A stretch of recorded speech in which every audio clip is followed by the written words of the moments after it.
Astaghfirullah. Bismillahirrahmanirrahim.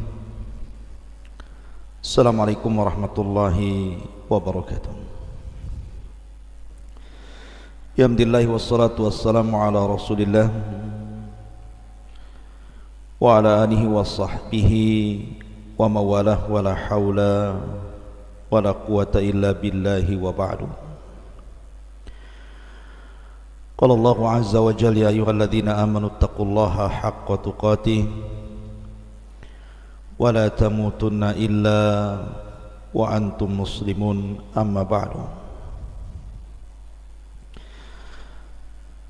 Ma'asyiral muslimin yang dimuliakan Allah subhanahu wa ta'ala, alhamdulillah di pagi hari ini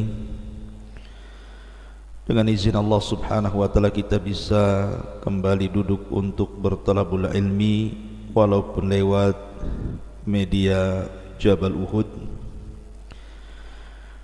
Salawat dan salam senantiasa kita haturkan kepada Rasul kita yang mulia, Nabi besar Muhammad ibn Abdullah salawatuhu wassalamuhu alaihi.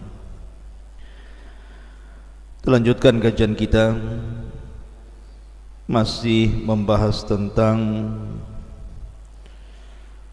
seputar kalimat Jibril alaihi salatu wassalam ketika Nabi sallallahu alaihi wasallam di Gua Hira, kalimat Iqra. Ma'asyiral muslimin yang dimuliakan Allah subhanahu wa ta'ala, sebelum saya masuk pada tafsir 5 ayat di permulaan suratul Alaq ini, kembali saya mengingatkan sejarah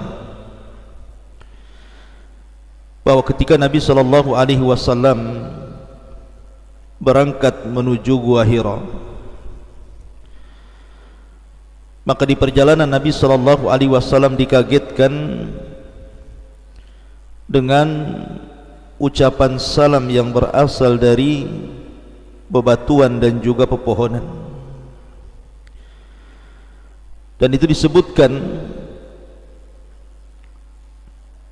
oleh Al-Imam Ibnu Ishaq rahimahullahu ta'ala, seorang pakar sejarah. Haddatsani Abdul Malik ibn Ubaidillah ibn Abi Sufyan Ibn Ala Ibn Jariyah Al-Thaqafi wa kana hafidhan,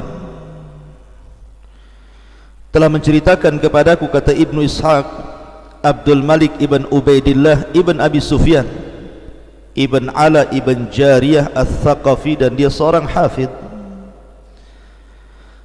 di ahli ilmi, dari sebagian para ulama, anna Rasulullah sallallahu alaihi wasallam hina aradahu Allah bi karamatihi wa ibtada'ahu bin nubuwati kana idza kharaja li hajatihi ab'ad anil buyut wa yufdi ila syi'ab baina jibali Makkah wa butuni awdiyatiha, fala yamurru Rasulullah sallallahu alaihi wasallam bi hajarin wala syajarin illa qala assalamu alayka ya Rasulullah. Sesungguhnya Nabi sallallahu alaihi wasallam apabila Allah hendak memberikan karamahnya, kemuliaannya, dan memulai dengan kenabiannya, terkadang Nabi sallallahu alaihi wasallam keluar jauh daripada rumahnya. Terkadang Nabi sallallahu alaihi wasallam pergi ke lereng-lereng bukit Mekah dan ke lembah-lembah. Maka tidaklah Nabi sallallahu alaihi wasallam lewat dengan batu ataupun pohon, kecuali batu dan pohon itu mengucapkan assalamu alayka ya Rasulullah. Fayaltafitu Rasulullah sallallahu alaihi wasallam haulahu wa an yaminihi wa shimalihi wa khalfihi fala yara illa syajar wal hijara. Maka Nabi sallallahu alaihi wasallam apabila mendengar ucapan salam, maka terkadang Nabi SAW melirik ke kanan dan ke kiri, ke depan dan ke belakang, tapi tidak didapati suara itu, melainkan hanya melihat pohon dan bebatuan. Dari sini kata para ulama sejarah bahwa sebelum Nabi SAW diutus menjadi Nabi dan Rasul, maka Allah Subhanahu wa ta'ala menampakkan irhasat. Irhasat beda dengan mukjizat. Kalau irhasat itu keanehan sebelum Nabi SAW diangkat menjadi Nabi dan Rasul. Seperti umpamanya ketika kelahiran Nabi SAW terjadi banyak keanehan di alam semesta, itu disebut irhasat. Tapi mukjizat itu diberikan setelah Nabi SAW menjadi Nabi dan Rasul. Dan ini salah satu irhasat yang Allah berikan, di mana setiap Rasul lewat ke sebuah batu ataupun pohon, kecuali batu dan pohon itu mengucapkan Assalamu alayka ya Rasulullah. Dan tidak heran kalau bebatuan dan pohon itu mengucapkan salam kepada Nabi SAW. Bahkan Allah Subhanahu wa ta'ala dan juga para malaikatnya mengucapkan salam kepada Nabi SAW. Innallaha wa malaikatahu yusalluna ala nabi. Sesungguhnya Allah dan para malaikatnya, mereka bersalawat kepada Nabi SAW. Apalagi hanya sekedar batu dan pepohonan. Tentu mereka tahu bagaimana menghormati seorang Nabi yang akan muncul di akhir zaman. Ya, karena wa min syai'in illa yusabbihuna bihamdi walakin la tafqahuna tasbihahum. Dan segala sesuatu yang Allah ciptakan itu mereka bertasbih dengan memujinya, akan tapi kalian tidak paham tasbih mereka. Ma'asyiral muslimin yang dimuliakan Allah Subhanahu wa ta'ala. Dan sebelumnya Nabi SAW selama 6 bulan selalu bermimpi. Dan Aisyah radhiyallahu anha mengatakan kal falakis subhi, mimpinya seperti falak subuh, di mana apapun yang dimimpikan Nabi SAW menjadi sebuah kenyataan. Umpamanya Nabi SAW bermimpi besok akan terjadi peristiwa ini dan itu, maka besoknya betul-betul terjadi peristiwa itu. Apa yang akan dibicarakan manusia, apa yang akan dimakan manusia, apa yang akan terjadi dengan manusia, semua terjadi dalam mimpinya. Dan begitulah para nabi, terkadang apabila hendak diangkat menjadi nabi dan rasul, maka mereka akan dimulai dengan mimpi. Contohnya saja Nabi Yusuf alaihi salatu wassalam, ketika Allah Subhanahu wa ta'ala berfirman, idh qala Yusufu li abi ya abati inni ra'aitu ahada asyara kawkaban wasyamsa wal qamara ra'aituhum li sajidin. Ketika Yusuf berkata kepada ayahnya Yakub, wahai ayahku, sesungguhnya aku melihat 11 bintang, matahari dan bulan, semuanya sujud kepadaku. Jadi Yusuf alaihi salatu wassalam sebelum diangkat menjadi nabi, dia sudah bermimpi duluan. Bahkan ketika dalam penjara, ketika dihadapkan dua tawanan, Allah mengatakan qala la ya'tikuma ta'amun turzaqanihi illa nabba'tukuma bita'wilihi qabla an ya'tikuma dhalikuma mimma 'allamani rabbi inni taraktu millata qaumi la yu'minuna billahi wa hum bil akhirati hum kafirun. Dan Yusuf berkata, makanan apapun yang akan diberikan kepadamu berdua aku telah tahu dan bisa menerangkan takwilnya. Kenapa? Kata para ulama tafsirkan, Nabi Yusuf bermimpi sebelumnya. Jadi Nabi Yusuf bermimpi sebelumnya tentang dua tawanan ini. Makanya dia mengatakan, makanan apapun yang akan diberikan kepada kalian berdua aku sudah tahu dan bisa menerangkan takwilnya sebelum makanan itu sampai kepadamu. Dan begitulah para nabi, terkadang diangkat menjadi nabi dan rasul dimulai dengan mimpi. Seperti Nabi SAW 6 bulan lamanya bermimpi, dan setiap mimpi kemudian menjadi sebuah kenyataan. Termasuk juga dalam mimpi itu beliau akan berjumpa dengan malaikat Jibril dalam bentuk manusia, akan memeluknya dan begitu seterusnya. Jadi Nabi SAW hanya mengikuti alur mimpinya sehingga sampailah Nabi SAW di Gua Hira. Disitulah Jibril turun. Kemudian Jibril alaihi salatu wassalam memeluk Rasul dan mengatakan, Iqra, baca wahai Muhammad. Tapi Nabi SAW mengatakan, Ma'ana biqari, saya tidak bisa baca. Jibril mengatakan, Iqra ya Muhammad, baca wahai Muhammad. Maka Rasul hanya mengatakan, Ma'ana biqari, aku tidak bisa baca. Kemudian 3 kali Jibril mengatakan, Iqra ya Muhammad, baca wahai Muhammad. Tetapi Rasul hanya mengatakan, Ma'ana biqari, saya tidak bisa baca. Ya, karena Rasul itu tidak bisa membaca dan tidak bisa menulis. Rasul itu ummi.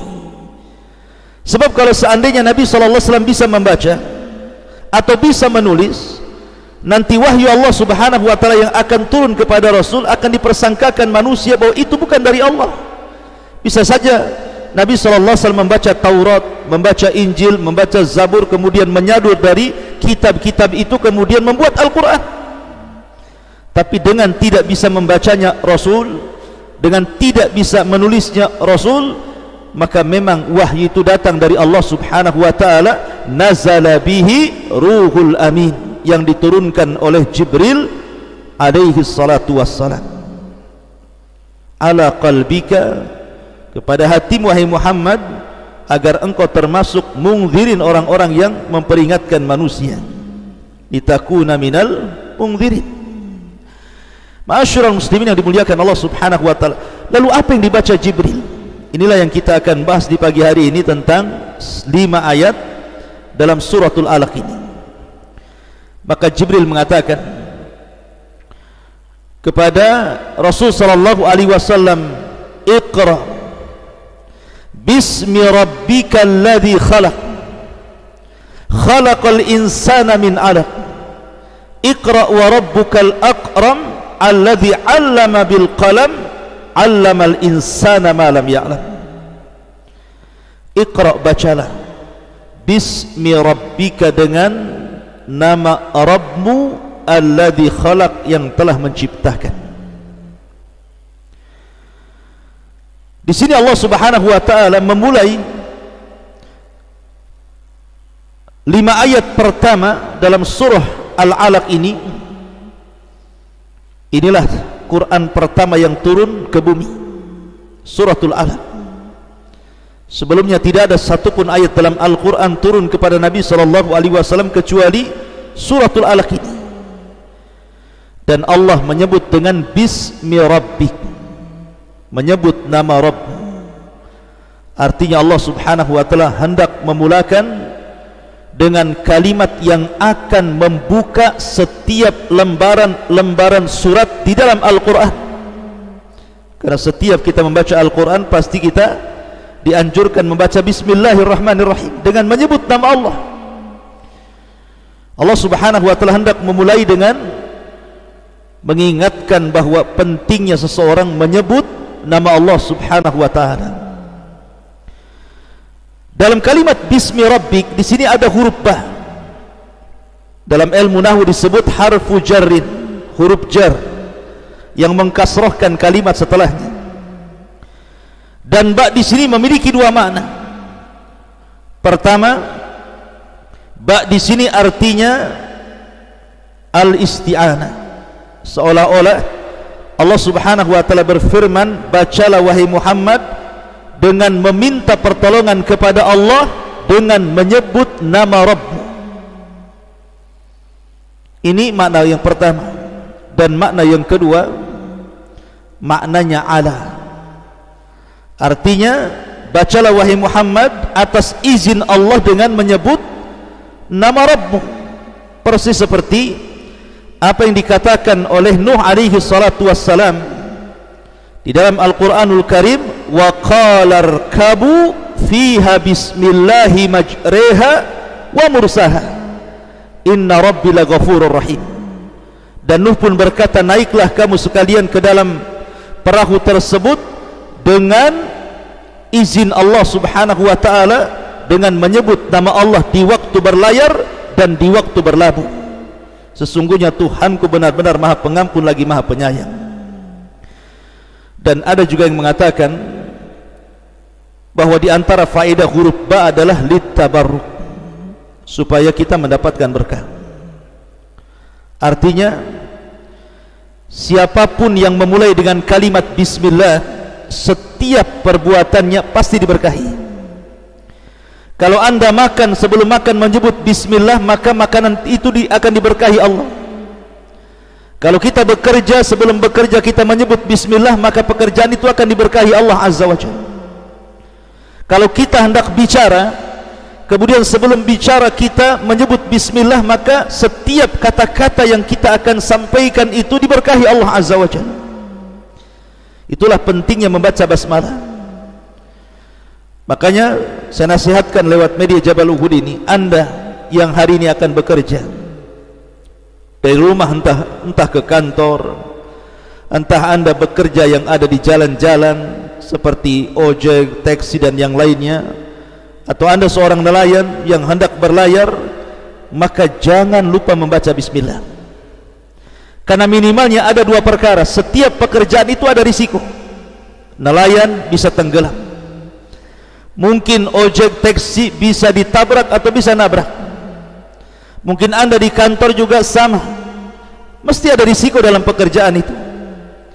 Tetapi yakinlah apabila anda membaca bismillah sebelum anda bekerja, pertama anda akan mengurangi risiko, karena bismillah, ba dalam bismillah itu adalah isti'anatan lillah. Kita meminta pertolongan kepada Allah Azza wa Jalla, di mana kita keluar selamat dan pulang juga selamat. Yang kedua, kita meminta berkah. Kalau seandainya anda bekerja yang tidak punya gaji tetap, umpamanya sehari anda ngojek mungkin mendapatkan 500.000, tiba-tiba mungkin hari ini anda mendapatkan 100.000 atau mungkin 50.000, tetapi dengan membaca basmalah ketika anda pergi, maka jangan boleh jadi yang 50.000 itu lebih berkah dibandingkan yang 500.000. Dan berkah itu mencukupkan walaupun sedikit, dan harta yang tidak berkah itu tidak akan cukup walaupun melimpah. Di sini Allah Subhanahu wa taala mengatakan Iqra bismi rabbik. Perhatikan, Allah mengatakan bismi rabbik. Kenapa Allah tidak mengatakan bismillah? Beda rabbik dengan kalimat bismillah, karena Rabb dengan Allah itu beda. Kalau Allah Subhanahu wa taala disebut bismillah, artinya bicara tentang uluhiyah. Tetapi kalau bismi rabbik artinya bicara tentang rububiyah. Lalu apa bedanya uluhiyah dengan rububiyah? Kalau uluhiyah itu adalah perintah yang harus kita laksanakan, seperti sholat, zakat, puasa, haji atau ibadah-ibadah yang lainnya, berarti kita sedang mentauhidkan Allah dalam bab uluhiyah. Karena uluhiyah itu artinya ifradullah ta'ala bil ibadah. Kita mengesahkan Allah dengan ibadah kita, dengan solat kita, dengan puasa kita, dengan zakat kita, dengan bacaan Quran kita, dengan zikir kita. Maka ketika kita beribadah dan hanya mentauhidkan Allah, itu disebut uluhiyah, mengesahkan Allah dalam peribadatan. Tetapi rububiyah berbeda. Rububiyah itu bicara tentang af'alullah, semua perbuatan Allah disebut rububiyah. Makanya Allah Subhanahu wa taala tidak menyebut bismillah, tetapi bismi rabbik. Karena setelahnya Allah mengatakan allazi khalaq, yang telah menciptakan, dan menciptakan adalah perbuatan Allah.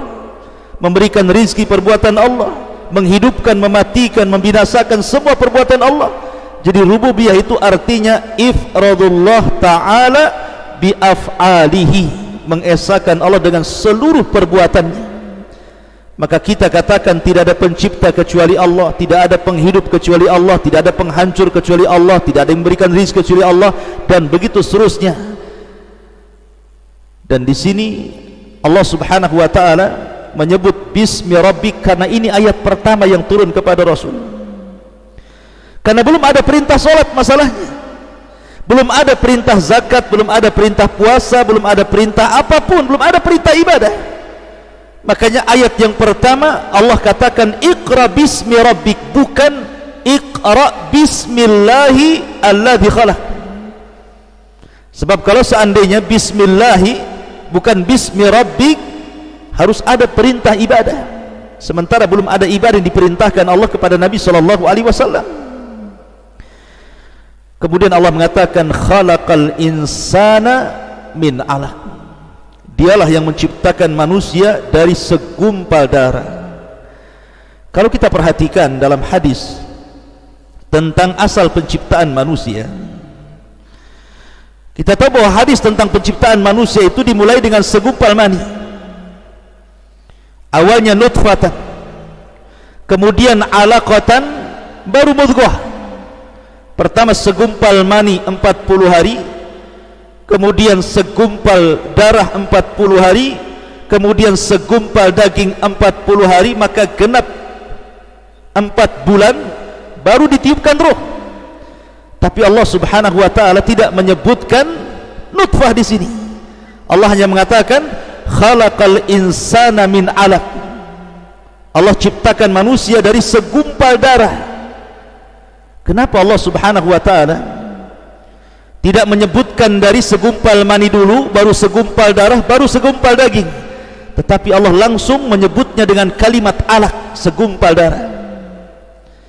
Karena kata para ulama, Allah tidak menyebutkan kalimat air mani, segumpal mani, tetapi langsung menyebut segumpal darah karena sperma itu bisa membuahi, bisa tidak. Sperma itu bisa membuahi, bisa tidak, bisa jadi manusia, bisa tidak jadi manusia. Berapa banyak orang-orang yang berusaha untuk memiliki keturunan, melakukan hubungan suami istri, tapi juga tidak kunjung punya anak. Makanya kenapa Allah Subhanahu wa taala tidak menyebutkan nutfah tapi menyebutkan alaq? Karena kalau sudah segumpal daging pasti jadi. Sudah jadi manusia, artinya sudah membuahi, sudah akan jadi manusia. Walaupun pamannya, kalaupun terjadi keguguran, artinya sudah terbentuk, tinggal menunggu segumpal daging kemudian ditiupkan roh saja. Makanya Allah mengatakan khalaqal insana min 'alaq. Dan kalimat insan menjadi khilaf para ulama. Apakah al-insan alif lam dalam al-insan itu lil istighraq, menunjukkan bahwa semua manusia diciptakan daripada alaq? Maka sebagian para ulama mengatakan ya, semua manusia. Tetapi ada juga yang mengatakan tidak. Al-insan dalam Al-Quran surah Al-Alaq di sini bukan mutlak tapi muqayyad. Contohnya Nabi Adam alaihi salatu wassalam. Nabi Adam tidak tercipta dari segumpal mani, segumpal darah dan segumpal daging. Nabi Adam diciptakan dari tanah, kemudian Allah katakan kun fayakun. Tidak termasuk ayat ini. Atau istrinya Hawa diciptakan dari tulang rusuk Adam, dia tidak melewati proses seperti kita manusia, karena Hawa itu diciptakan dari tulang rusuk Adam yang paling bengkok, yang paling atas, yang dekat dengan jantung. Khuliqatil mar'atu min dila'in, kata Rasul. Diciptakan wanita itu dari tulang rusuk yang paling bengkok, yang paling atas, yang dekat dengan jantung. Itulah ciptaan Hawa. Berarti kalimat al-insan tidak mencakup semuanya. Lalu bagaimana dengan Isa bin Maryam?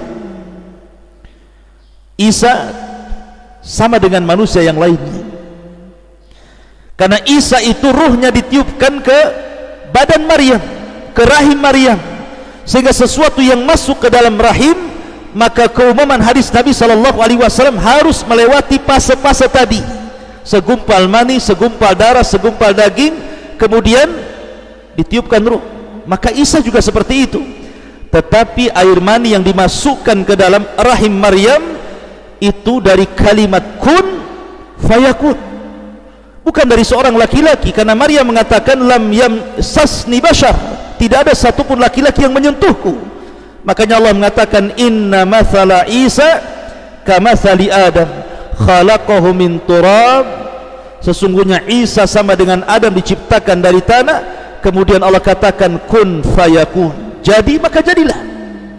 Maka kalimat al-insan dalam khalaqal insana min alaq di sini artinya muqayyad, bukan mutlak. Kemudian Allah mengatakan Iqra wa rabbukal akram. Apa bedanya? Di sini ada dua kalimat Iqra. Iqra bismi rabbikal ladzi khalaq. Iqra wa rabbukal akram.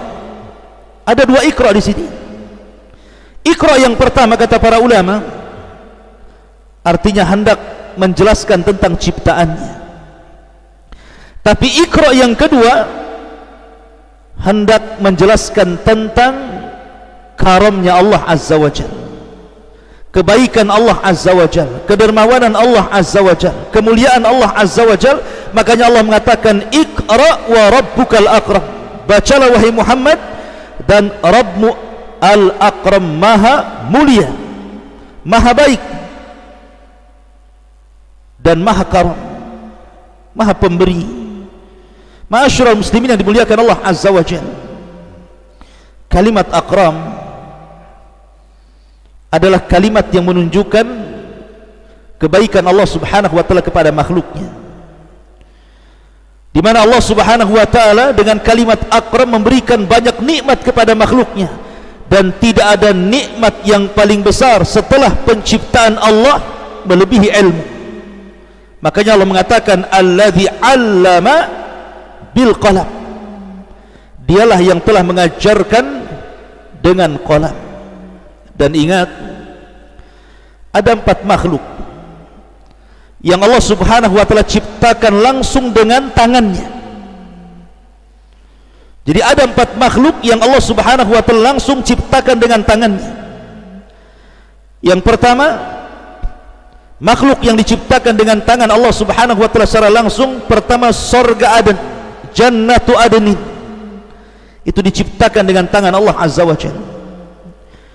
Kemudian yang kedua, alwah, papan Taurat yang tertulis Taurat di situ, yang diberikan kepada Nabi Musa alaihi salatu wassalam, di mana papan Taurat itu langsung yang membuat tangan Allah Azza wa Jalla, dan yang menuliskan Taurat juga tangan Allah dalam alwah tersebut. Kemudian yang ketiga, Nabi Adam alaihi salatu wassalam diciptakan dengan tangannya. Makanya Allah Subhanahu wa taala menciptakan Adam dengan tangannya fi ahsani taqwim, dan Nabi sallallahu alaihi wasallam mengatakan bahwa Adam itu diciptakan ala suratihi. Dalam riwayat la tuqabbihul wajha, jangan kalian memburuk-burukan wajah manusia, jangan kalian memburuk-burukan wajah manusia. Kenapa? Fa innallaha khalaqa Adam ala suratihi, karena Allah Subhanahu wa taala menciptakan Adam di atas bentuknya yang paling indah. Makanya Islam melarang, tidak boleh orang itu mencaci maki wajah. Tapi kebanyakan manusia mudah sekali kemudian seseorang itu mencaci maki wajah orang, menghina wajah orang, memukul wajah orang, menempeleng wajah orang. Wajah ini kemuliaan bagi manusia, karena Allah Subhanahu wa taala yang membentuk wajah Adam alaihi salatu wassalam. Ketika seseorang kemudian mencaci maki wajah, berarti Anda telah mencaci maki penciptanya. Karena bagaimanapun Allah mengatakan laqad khalaqnal insana fi ahsani taqwim, dan sungguh kami telah ciptakan manusia dalam sebaik-baik bentuk. Iqra wa rabbukal akram alladzi 'allama bil qalam, yang telah mengajarkan manusia dengan qalam. Bukankah Nabi sallallahu alaihi wasallam tidak bisa membaca dan tidak bisa menulis? Kenapa di sini Allah katakan alladzi 'allama bil qalam? Maka ulama mengatakan ilmu itu ada 2 jenis.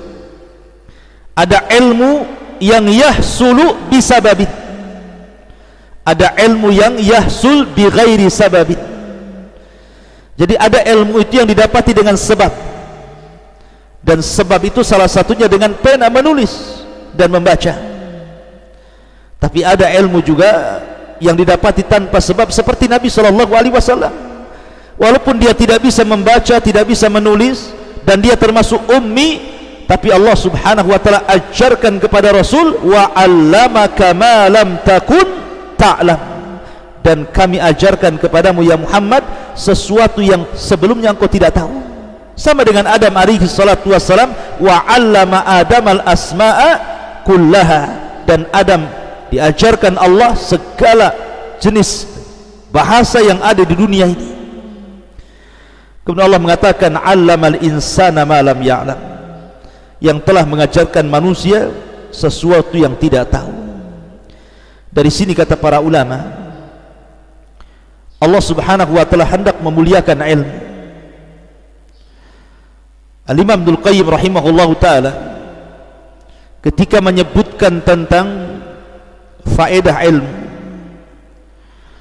beliau menyebutkan banyak sekali faedah ilmu kalau seandainya manusia itu paham tentang kemuliaan ilmu itu. Karena di tengah-tengah masyarakat terkadang kemuliaan itu bila ditinjau dari harta. Ra'aitan nas qad dhahabu ila man indahu dhahabun wa man la indahu dhahabun fannasu anhu dhahabu. Orang Arab mengatakan seperti itu. Manusia akan pergi kepada orang yang memiliki emas, maka orang yang tidak punya emas, manusia akan berpaling darinya. Ra'aitun nas qad malu ala man indahu malun wa ma la indahu malun fannasu anhu qad malu. Orang Arab juga mengatakan manusia akan pergi kepada orang yang punya harta, tetapi orang yang tidak punya harta, manusia akan berpaling darinya. Ra'aitun nas qad infaddu ala man indahu fiddah wa ma la indahu fiddah fannasu anhum faddu. Kata para ulama, manusia akan pergi kepada orang yang memiliki perak, tapi bagi orang yang tidak punya perak, manusia akan berpaling dari perak. Maknanya di sini terkadang kemuliaan itu di tengah manusia kalau dipandang dari segi harta, tetapi sesungguhnya kemuliaan itu ada pada ilmu. Imam Ibnul Qayyim menyebutkan satu, ilmu itu warisan para nabi, sementara harta itu warisan para raja dan orang-orang kaya. Ilmu itu menjaga pemiliknya, sementara pemilik harta harus menjaga hartanya. Ilmu itu bertambah ketika diamalkan dan didakwahkan. Harta itu akan berkurang apabila dibelanjakan. Ilmu itu akan menemani pemiliknya sampai ke dalam kuburan, tapi harta akan berpisah dari pemiliknya apabila mengalami kematian. Harta, ilmu itu bisa menghukumi harta, tetapi harta tidak bisa menghukumi ilmu. Ilmu itu hanya didapat bagi orang-orang yang beriman, tetapi harta itu berserikat antara orang baik, orang fajir, mukmin, kafir, manusia, binatang, semua berserikat di situ. Dan orang alim dibutuhkan para raja, tetapi pemilik harta mereka justru dibutuhkan oleh para fuqara wal masakin, dicari-cari orang fakir dan miskin. Kemudian pemilik harta terkadang menjadi fakir, tapi pemilik ilmu tidak akan fakir selamanya. Pemilik harta menyuruh manusia ke dalam dunia, tapi pemilik ilmu menyuruh manusia untuk beribadah Rabbnya dan menuju akhiratnya. Dan terkadang orang kaya, mereka menyuruh manusia dengan hartanya ke jalan kesesatan, ke jalan syahwat. Tetapi orang yang berilmu akan berusaha mengajak manusia ke jalan kebenaran dan ke jalan akhirat yang dikekalkan Allah subhanahu wa ta'ala. Jannatin tajri min tahtihal anhar. Ma'asyiral muslimin yang dimuliakan Allah azza wa jalla, kenapa pula Adam alaihi salatu wassalam dimuliakan? Di mana malaikat sujud kepada Adam alaihi salatu wassalam? Karena memang Adam dilebihkan ilmu di antara para malaikat. Thumma aradahum alal malaikati faqalu anbi'uni bi asma'i haula'i in kuntum sadiqin. Qalu subhanak la ilma lana illa ma 'allamtana. Karena malaikat tidak punya pengetahuan seperti yang Adam miliki dari pengetahuan itu. Inilah di antara tafsir singkat daripada 5 ayat pertama dalam suratul Alaq. Maka dengan selesainya tafsir daripada suratul Alaq, berarti pembahasan 3 kali berturut-turut tentang pembahasan Iqra, sudah selesai. Mudah-mudahan ada manfaatnya. Subhanaka wa bihamdika asyhadu an la ilaha illa anta astaghfiruka wa atubu ilaik. Allahu ta'ala alam. Assalamualaikum warahmatullahi wabarakatuh.